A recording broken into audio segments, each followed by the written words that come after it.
दरवाजा खोली ना, हम कहते दरवाजा खोली, दरवाजा खोली, हम कहते दरवाजा खोली। देखिए ना दीदी दरवाजा नहीं खोला जाए। पुरुषोत्तम, पुरुषोत्तम, दरवाजा खोला।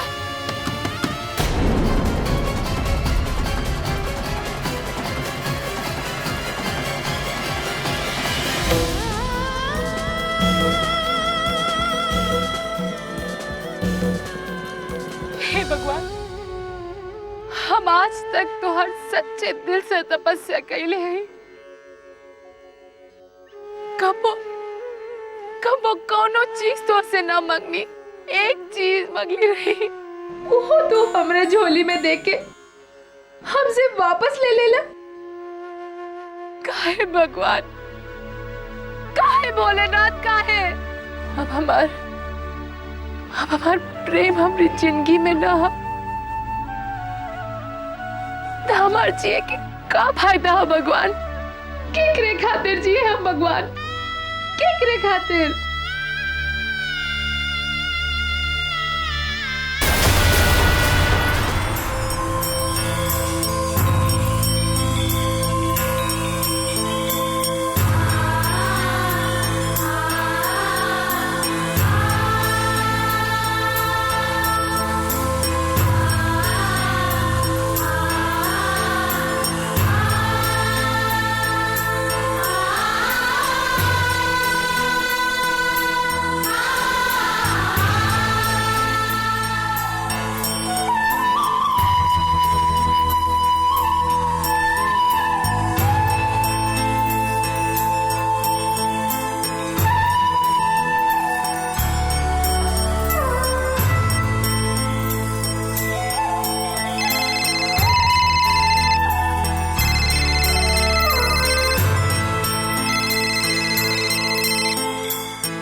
काकू दरवाजा खोला।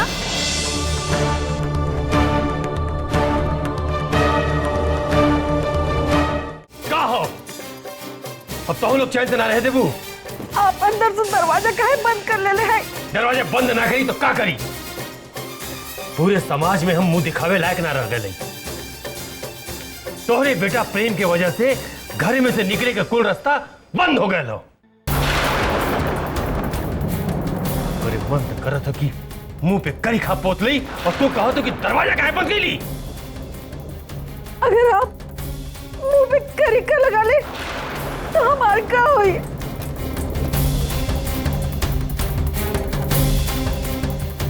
जॉन भाई भुला जाए, कोनो दूसरा रास्ता निकाले के चाहिए ना। आखिर वो आपके लड़का है ना? लड़का अगर हाथ में गंदा कर देते तो हाथ के साफ करल जाला, लगे ओके काट के फेंक दल जाला।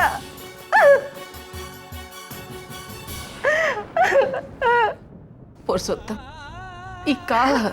तोहरे ही लाड़ प्यार के बिगाड़ के रख देले हो।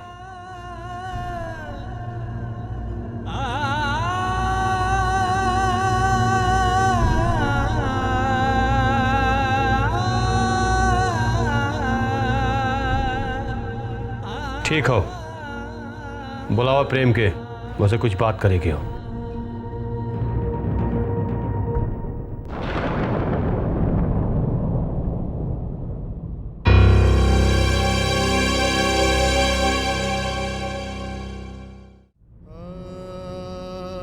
हमके समझ में नहीं आवत था कि हमसे कवन गलती भइल जौने के सजा इतनी बड़ी भगवान हमके दे रहल हो। में तोहार कोई गलती नहीं के शिव। गलती हो दाई माँ, गलती हो।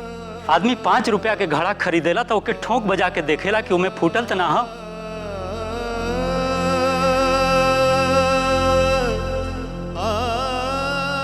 और हम अपने फूल से बिटिया का शादी तय कह देली और कब्बो जाने की कोशिश ना कैली कि शहर में लड़का पढ़ाला कि का कराला।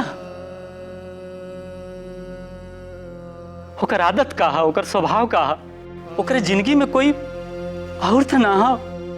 इस सब हमारी वजह से भइल दाई माँ। इस सब का जिम्मेदार हम हैं। पता नहीं हमारे फूल से बच्ची पर का बीतत हुई। ना शिव, अपना आपके इतना अधीर मत कर। ये सब भगवान के लीला है। ही काहे दाई माँ? भगवान के लीला खाली हमरा बेटी खातिर हा।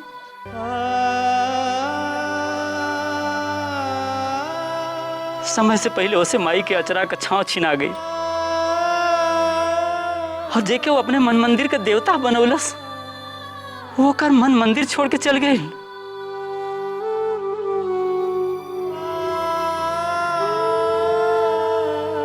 भगवान भी खाली नेक और शरीफ लोगन के लीला दिखावलन। भगवान पे भरोसा रखा बेटा, सब ठीक हो जाए। अब ठीक हो के का हुई दाई माँ?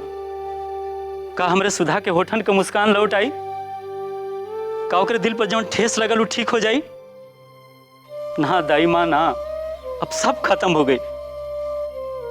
हमारे एक गलती की वजह से हमारे बेटी की जिंदगी बर्बाद हो गई। प्रेम को भगवान नहीं के बाबूजी, हम कसम खाते हैं, हम कसम खाते हैं कि हम अपने बहन का ब्याह ऐसा लड़का के साथ करब कि प्रेम 100 जन्म भी ले लिए ना तो होकर बराबरी नहीं कर सकेला।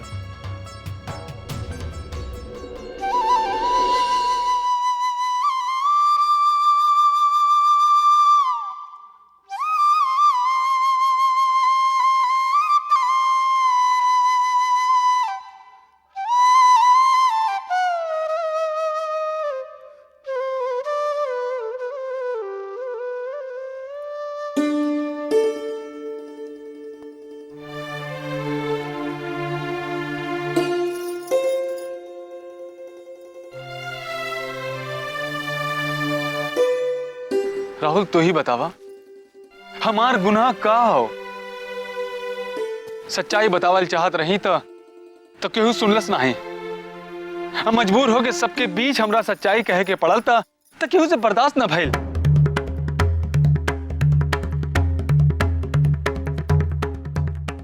सब गलती हमार हो,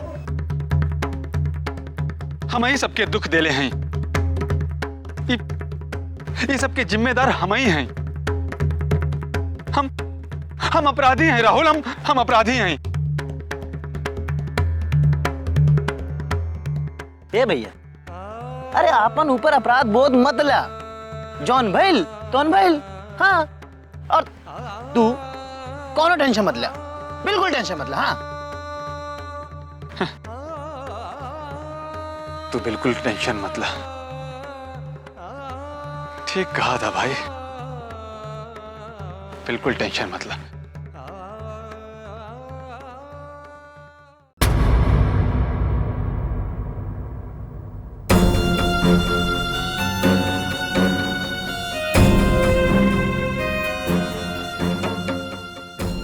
इला चाय वाय पिए लोग, कब तक भूखे प्यासे रहबा। भगवान पे भरोसा रखा, सब ठीक हो जाए। जे भइल ओकरा भुला दा बेटा। भुला जा? हमार बेटी के सगुन लौटा दिहल गई और तू कहता हो कि भुला जा? हमारी इज्जत पूरा गांव जवार हितनाथ के सामने माटी में मिला दिहल गई और तू कहता हो कि भुला जा? दाई माँ, तू जाने लू कि जेकर बेटी का रिश्ता टूट जाला ओके जमाने में का कहल जाला। और ये बात हम जिंदगी भर ना भुलाइब दाई माँ। बार बार जब हमके ये बात याद आवत तो हमरा के लगला कि जैसे सीना पर कोनो बहुत बड़ा पत्थर रख देवल गई हो। हम बर्दाश्त ना कर पावनी दाई माँ, बर्दाश्त ना कर पावनी।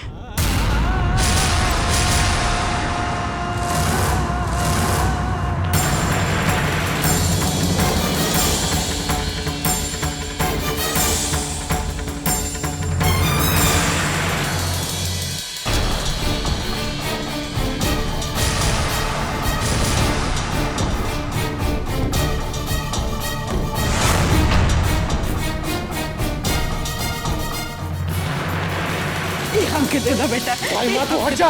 दे दो बेटा, आज प्रेमवा मरी। दे दो दाई माँ बेटा। तू हट जा। नहीं मंगल बेटा, नहीं। बाबूजी आज हम क्यों कराई साहब? ना मंगल बेटा।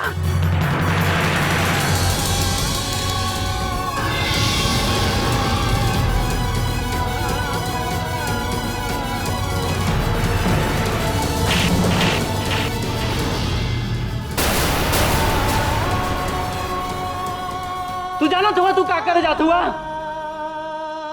जौने लड़का के तू जान लेवा जात हुआ ओके तोहार बहन बचपन से प्यार करे ले।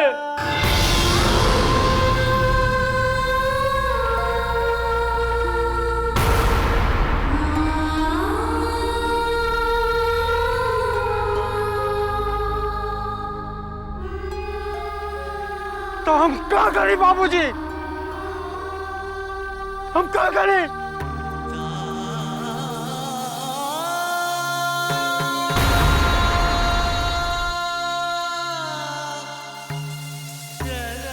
बाबूजी, बाबूजी हमरा से हमसे सुधा की स्थिति नहीं देखल जाता बाबूजी, नहीं देख जाता। अरे मैं वो मासूम का क्या गलती बा बताई ना बाबूजी। बाबूजी हम अपने बहन से कैसे आंख मिलाए, कैसे आंख मिलाए बाबूजी? आप भी बताइए ना, हम कैसे आंख मिलाए?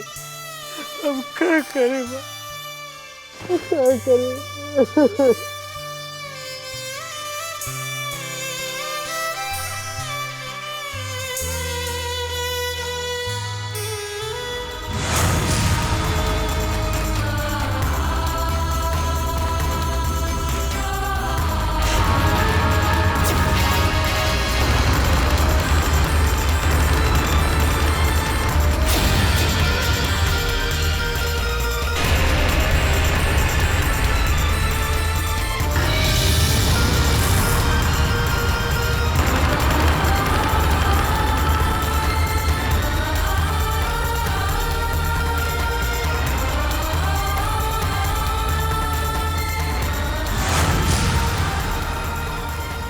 सुधा, सुधा, सुधा, का भाई सुधा, क्यों है? सुधा,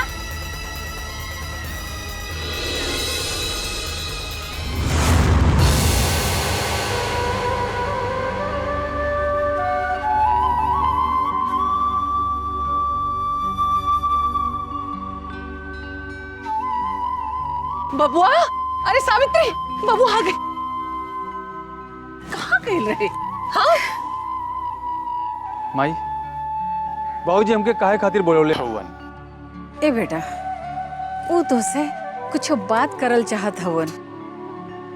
हम जानत हई ये घड़ी वो बहुत गुस्सा में हवन। बेटा हमारे को बात मान लिया, इस समय वो जो कुछ भी कहे चुपचाप सुन लिया। हाँ बेटा। ठीक है माई, हम उनके सुन ले। बाकी बतावा, हमकी कोई कहानी सुनता हुआ है? कोई जाके बाबूजी की कहानी समझावत हो? देखा बेटा, उनकरा से बहस मत करिया। बबुआ, वो तोहार बाप होके के साथ साथ ई घर के मुखिया भी हवन। उनकरा लइकन के खुशी के साथ साथ ई घर के मान मर्यादा और इज्जत के भी ख्याल रखे के हऊ।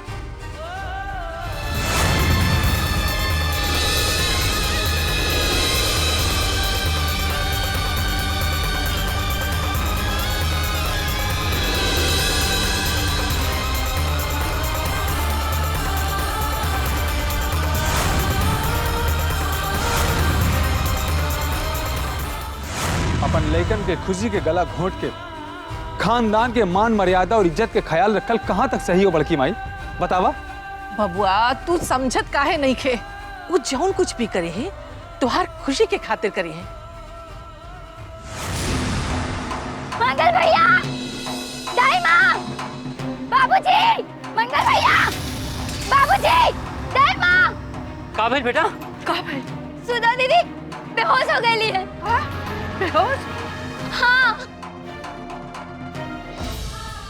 सुधा दीदी बेहोश है। कहाँ? मंदिर में उनके माथा से ढेर खून निकलत बा। खून?